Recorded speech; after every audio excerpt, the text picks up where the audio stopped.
President, are you going to sell F-35s to Turkey, and what about the legal restrictions? Well, it's a decision we're going to make. We have a very good relationship. I would think that many people, I can tell you, many people, including the people sitting right here, thinks, why wouldn't we do that? We have a better relationship with Turkey, and Turkey's been in many ways much more loyal than other countries that we think would be loyal. So, yeah, it's something certainly we would consider. It's a great plane. It's the best, currently the best plane by far. And it's certainly something we will consider, yeah. Yes, Daniel, please.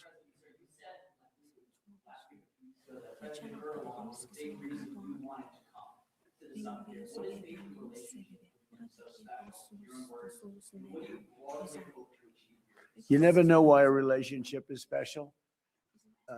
Some people you get along with, and some people you don't. Sometimes you get along with the toughest people, like him, and sometimes you don't get along with the weakest, most pathetic people. You just don't get along. Maybe you don't respect them, but from the day we met, we got along. We had a pastor, as I remember, his name was Pastor Brunson, and it was a very big thing, and it was very traumatic. He was sentenced to a long-term prison sentence, and I felt he was innocent, and I called. Other people called, they got nowhere. I called the president, and he released him immediately. It was something that the evangelical community will never forget, and because he was a good man, Pastor Brunson. So, just things like that, we just it's always worked out. And I think it's been from the very beginning, from the first moment. I said it before, it's a chemistry that works between us. There are those that I don't have a good chemistry with, I will tell you that. And we work that out too.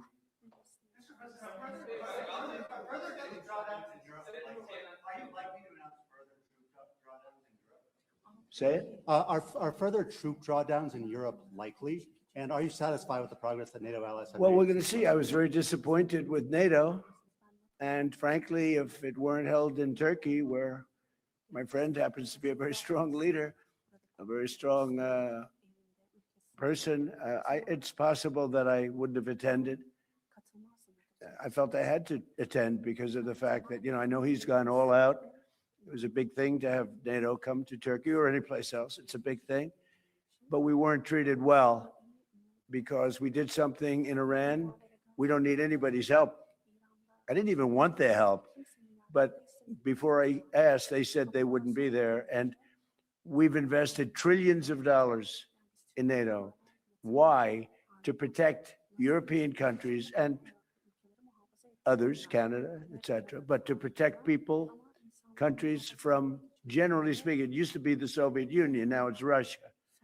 And I say that's fine, but you would think that they'd be very willing to do something to help us. And they really weren't. In the case of the United Kingdom, the Prime Minister, I guess he's no longer there, maybe because of this. It was a very unpopular thing he did. He said, no, we'll help after the war is over. I said, I don't need that kind of help. We didn't need any help at all. And in a way, I was testing people. I was testing to see whether or not they'd be there, because I've long said that we helped them, but I'm not sure that they'd be there for us. And Italy turned us down, and Germany turned us down, and France turned us down. And it's okay. But, why are we spending hundreds of billions of dollars and they're not there for us? We've always been there for them.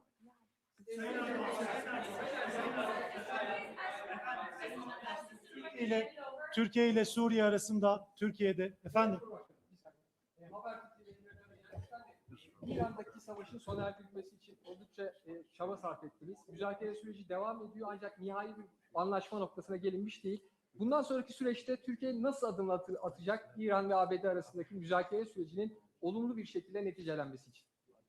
Bu süreçte yine aynı şekilde bizler İran-Amerika ilişkilerini nasıl bir düzleme kavuştururuz? Onun gayreti içerisindeyiz. Elimizden geleni yapmak suretiyle dünya barışına bir adım atalım diye gerek şahsım gerek arkadaşlarım hep birlikte çalışacağız. Sormak isterim ben sizlere. 80 bine yakın insan hayatını kaybetti Gazze'de. Çok büyük bir yıkım var. Ateşkes sağlandı ama yer yerde ihlaller devam ediyor. Ateşkes ihlallerinin önlenmesi için, insani yardımların Gazze'ye girebilmesi için, ayrıca Gazze'nin yeniden inşa edilebilmesi için önümüzdeki süreçte ortak atabileceğiniz adımları değerlendirecek misiniz muhatabınızla? Müsaade buyururlarsa kendisinin de bu konudaki fikirlerini almak isteriz. Teşekkür ederiz efendim. Özellikle Gazze konusunda tabii değerli dostumla bunları da konuşarak özellikle bu bölgedeki barışı sağlama için bu liderler zirvesini çok önemsiyoruz ve bu liderler zirvesinden aynı şekilde bir kararın çıkmasını da hayra yorumluyoruz ve bunun olabileceğine de ben ihtimal veriyorum.